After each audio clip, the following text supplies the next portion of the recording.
नमस्कार। स्वागत है आप लोगों का डिजिटल प्लेटफॉर्म पर। और आज हम लोग पंचायती राज व्यवस्था भाग 3 लेकर आए हैं, और जिसमें हम लोग पटवारी परीक्षा को दृष्टिगत रखते हुए पंचायती राज विषय का बहुत तल्लीनता के साथ और बहुत ही गहरा अध्ययन हम लोग कर रहे हैं। तो आप लोगों से मेरी रिक्वेस्ट है कि जब भी आप लोग पढ़ने बैठे ऑनलाइन, तो पहली चीज़ आपको आपकी वाइफ, आपको आपकी गर्लफ्रेंड, आपका हस्बैंड, आपको आपके बॉयफ्रेंड की कसम है, अगर आप लोग अपने हाथ में एक पेन और एक कॉपी लेकर नहीं बैठते हैं, जितने भी शब्द मैं बोलूँगा शब्द सहा मात्र सहा आपको वो शब्द अपनी कॉपी में नोट करना है। अगर आप लोगों ने इतनी तल्लीनता के साथ हमारा साथ दिया तो बेटा मैं आप लोगों से वादा करता हूं कि आप लोग झंडे गाड़ के आओगे परीक्षा में। ठीक भाई? तो बाकी कक्षाएं भी आप लोग देखें। अब इस कक्षा को मैं पिछली कक्षाओं से पहले जोड़ने का प्रयास करूंगा कि हमने पिछली कक्षाओं में किन किन बातों पर विशेष ध्यान दिया था। सबसे पहली चीज़ हम लोग बात कर रहे हैं बेटा पंचायती राज व्यवस्था की। और पंचायती राज व्यवस्था में हम लोग क्या पढ़ रहे हैं? तो पंचायती राज व्यवस्था में हम लोग पढ़ रहे हैं पंचायती राज व्यवस्था का इतिहास। अब सर इतिहास तो ठीक है, लेकिन वर्तमान परिदृश्य को हम लोग प्राचीन परिदृश्य से जोड़ने की कोशिश करेंगे। आज वर्तमान में जो पंचायती राज व्यवस्था का स्वरूप है, इस व्यवस्था को एकदम से नहीं बनाया गया है, इसमें बहुत सारा समय लगा है, और उस समय के बारे में हम जो चर्चा करेंगे तो वो चर्चा होगी इतिहास में। पार्ट 1 और पार्ट 2 में हमने क्या सीखा? तो पार्ट 1 और पार्ट 2 में हमने सीखा कि वैदिक सभ्यता में आर्य लोग आए, गाँवों में निवास करते थे। गांव में या गांव के एक मुखिया हुआ करता था, जिसे हमने ग्रामीणी कहा था। इसके बाद हम लोग वैदिक काल में आगे बढ़े तो उत्तर वैदिक काल में हमें सभा समिति नाम की 2 संस्थाएं मिली, और सभा और समिति दोनों ही हेल्प करती थी प्रजा के पति की, मतलब राजा। वैदिक काल से हम लोग उसी काल में हम लोग बात करते हैं तो एक बुद्धकालीन संस्था आई थी, जिसमें बहुत सारे वरिष्ठ वयोवृद्ध लोगों ने हिस्सा लिया था, और उसके प्रमुख को हमने ग्राम भोजक कहा था। अब ये बातें उन्हीं व्यक्तियों को समझ में आएगी जिन्होंने वीडियो 1 और वीडियो 2 देखा है। एक बात मैं आपको और बता दूं, ठीक भाई? ग्राम भोजक हो गया। इसके बाद हम लोग आगे बढ़े थे तो हमने मौर्य साम्राज्य के बारे में बात की थी। तो मौर्य साम्राज्य में क्या हुआ था कि मौर्य साम्राज्य में चाणक्य जी आए थे, और चाणक्य ने अपनी किताब लिखी थी अर्थशास्त्र, और अर्थशास्त्र में बताया था कि एक गोप नाम का अधिकारी होता था। गोप क्या करता था?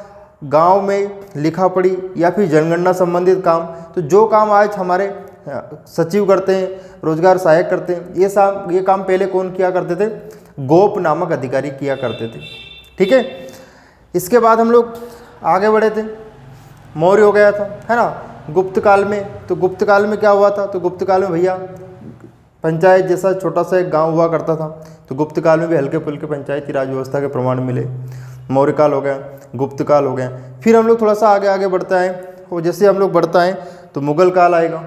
और मुगल काल में हमने किसके बारे में बात की थी कि भैया धीरे धीरे व्यवस्थाएं क्या हो गई थी? भंग हो गई थी। लेकिन मुगल काल से पहले हमने महाकाव्य काल पढ़ा था। महाकाव्य काल में क्या होता था? गाँवों का समूह होता था, और वो गाँवों का जो समूह होता था उसका अपना अपना एक प्रधान होता था। ठीक है?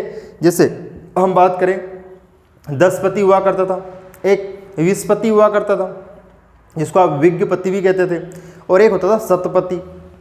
एक 10 गाँवों का समूह, एक 20 गाँवों का समूह, और एक 100 गाँवों का समूह। ये सारा कलेक्शन वाला मैटर हमने पढ़ा था महाकाव्य काल में।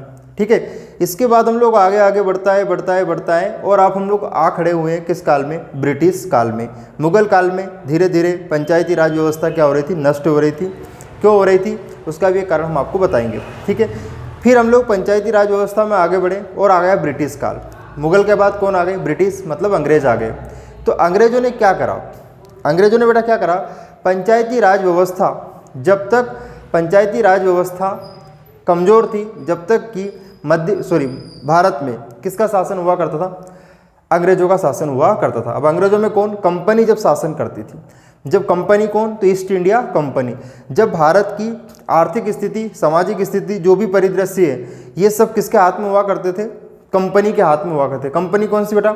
East India company. तो ईस्ट इंडिया कंपनी जब भारत में थी तो इन्होंने क्या किया था? पंचायती राज व्यवस्था को धीरे धीरे धीरे बिल्कुल नष्ट करने का प्लान बना लिया था कि हमें पंचायती राज व्यवस्था कोई मतलब ही नहीं, जो भी शासन करेंगे, जो भी निर्देश होगा हमारा निर्देश होगा, हम ग्रामीण लेवल पर ऐसा कोई व्यक्ति नियुक्ति ही नहीं करेंगे जिसकी चलेगी। जैसा आज गांव में सरपंच की चलती है ना, इस तरह। तो उन्होंने बोला जो भी निर्देश आएंगे गवर्नर के यहीं से जाएंगे भैया, है ना। कलकत्ता में गवर्नर बैठा है तो कलकत्ता में बैठा बैठा ही कुछ भी बोल देगा, वहाँ से वो व्यवस्थाएं गाँव में लागू होगी। ठीक, लेकिन जैसे 1857 की क्रांति होती है और 1857 की क्रांति के बाद क्या होता है? कंपनी के हाथ से सत्ता चली जाती है और डायरेक्ट चली जाती है ब्रिटेन के राजा या ब्रिटेन की जो क्राउन हुआ करती थी, महारानी हुआ करती थी, उनके पास वो सत्ता चली जाती है। और जैसे ही उनके पास सत्ता जाती है तो सत्ता जाने के बाद फिर धीरे धीरे उनका प्रशासन गाँव की ओर आगे बढ़ता है और गाँव में एक व्यवस्थित शासन करने की व्यवस्था बनाई जाती है। अब उन लोगों ने गाँव में किस तरह की व्यवस्थाएँ बनाई? तो जब धीरे धीरे वो व्यवस्थाएँ बना रहे थे, वो व्यवस्थाएँ आज वर्तमान में पंचायती राज व्यवस्था का स्वरूप है। ठीक है, अब उन्होंने किस तरह भारत में क्या क्या करा है ऐसा, वो सारी की सारी बातें हम लोग किस काल में पढ़ेंगे? ब्रिटिश काल के इतिहास में पढ़ेंगे कि ब्रिटिशों ने पंचायती राज व्यवस्था में क्या योगदान दिया। ठीक भाई, वैसे तो एक टाइम पे तो पूरा नष्ट कर ही दिया था, पर फिर धीरे धीरे धीरे धीरे उनमें थोड़ा लक्षण आया, है नहीं। और धीरे जब उनमें लक्षण आने लगे तो उन्होंने गाँव की ओर क्या करा?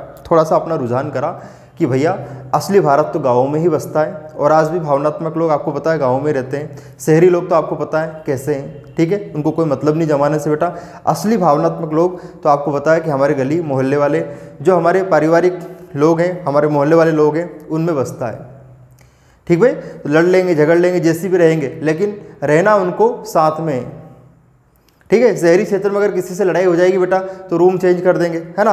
रूम चेंज नहीं कर देंगे तो मकान चेंज कर देंगे, मकान चेंज नहीं करेंगे तो कॉलोनी चेंज कर देंगे, है ना। गांव में लड़ाई होगी तो क्या गांव चेंज करेंगे? नहीं कर सकते ना, आप लोग जानते हैं। इसीलिए सारी चीज़ें वो लोग मेंटेन करके चलते हैं।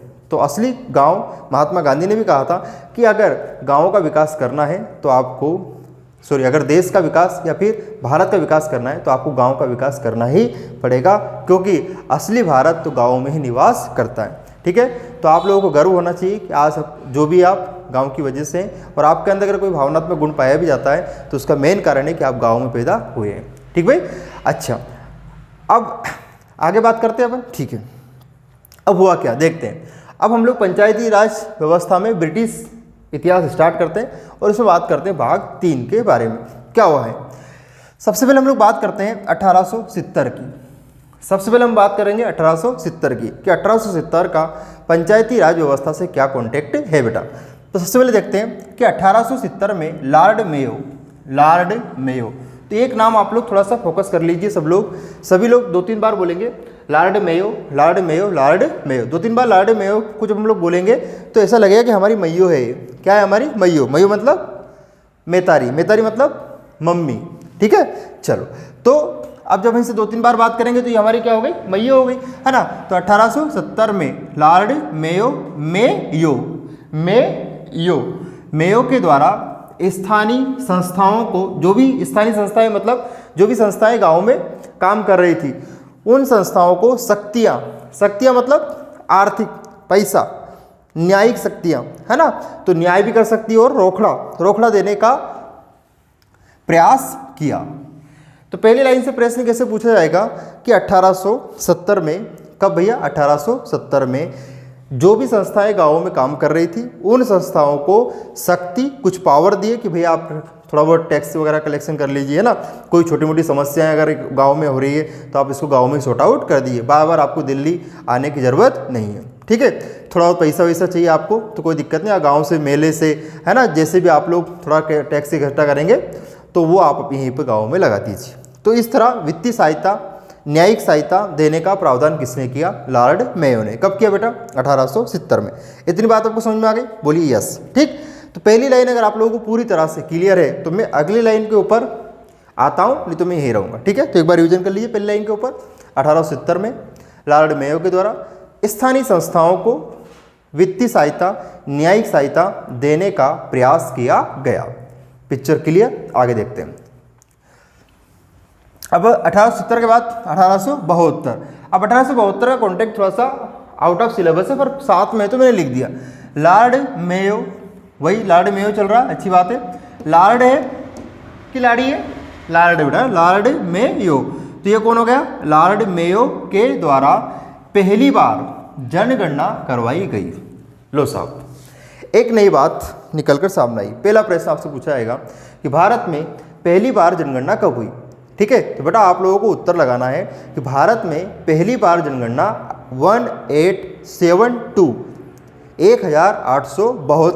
1872 में पहली बार क्या हुई थी? जनगणना हुई। ठीक है, किसने करवाई? तो जनगणना कराई थी लॉर्ड मेयो। समझ में आ गया? तो 1872 में क्या करवाई गई बेटा? जनगणना करवाई गई। लाइन क्लियर है कि नहीं है बेटा? ठीक है। और इतना स्लो पढ़ाने का और इतना बार बार पढ़ाने का एक ही कारण है बेटा कि आपको दोबारा पढ़ने की जरूरत ना पड़े। 2 लाइन पढ़िए, 2 छप गई होगी। ठीक है, चलो आगे बात करते हैं। 1882 में लॉर्ड रिपन के द्वारा स्थानीय स्वशासन की नींव रखी गई। लो साहब, अब लॉर्ड मेयो ने तो क्या हुआ था? शक्ति देने का प्रयास कर दिया। हाँ भैया, 1872 में लॉर्ड मेयो ने क्या किया? एक और गुल खिलाया, जनगणना कर दी। ठीक है, इसके बाद 1882 आता है और 1882 में क्या होता है? 1882 में होता है लॉर्ड रिपन आता है। कौन आता है? Lord Ripon. ब्रिटेन से आता है साइकिल के ऊपर बैठकर लॉर्ड रिपन, और देखता है कि क्यों रे तूने जो पैसे वैसे दिए थे ठीक ठाक तरीके से लग ही नहीं रहे। तो बोले क्या करा क्या तूने? तो बोले भाई साहब कोई मैंने तो ऐसा कुछ कर रहा तो कुछ नहीं, पर जो संस्थाएं काम करी थी उनको मैंने पैसा दे दिया। अबे बेवकूफ़ आदमी, अगर यहाँ तूने हर किसी संस्था को पैसा दे दिया तो इस पर निगरानी भी तो रखनी पड़ेगी ना भैया। तो व्यवस्थित रूप से ये अव्यवस्थित, और ये लॉर्ड रिपन क्या था? व्यवस्थित आदमी था। रिपन अच्छे को पना देता था। अगर तुमने थोड़ा बहुत भ्रष्टाचार करा तो कूट दूंगा मैं तुम्हें। ठीक है, तो इस तरह की बातें थी। तो लॉर्ड रिपन ने क्या किया? 1882 में व्यवस्थित रूप से जो भी संस्थाएं गांव में काम कर रही थी उन संस्थाओं को उसने एक नया नाम दिया, जिसका नाम क्या था? स्थानीय स्वशासन।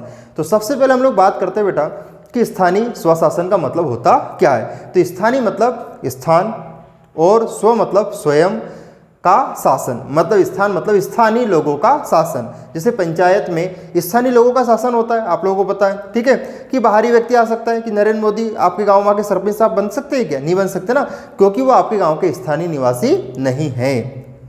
समझ में आया?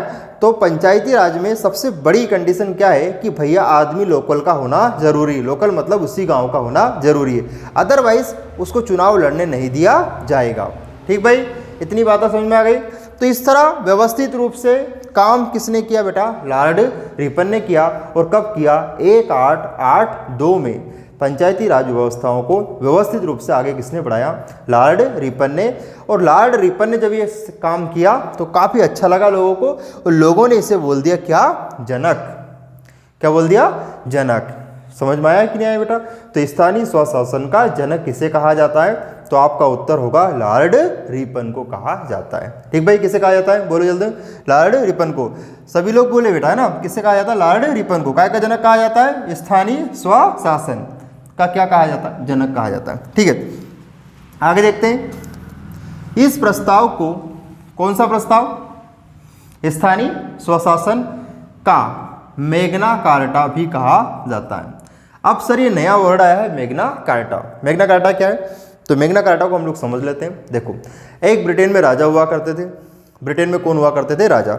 अब ब्रिटेन जब में राजा की चलती थी तो वहाँ की जनता ने कुछ डिमांड करी राजा से कि यार राजा साहब, हम आपकी हर बात सुनते हैं, आप जो कहते हो वैसा। आप कहते हो कि आपको ढिंग सिक्का पे नाचना है, हम नाचते हैं। आप हमें कठपुतली की तरह नचाते हैं, हम नाचते हैं।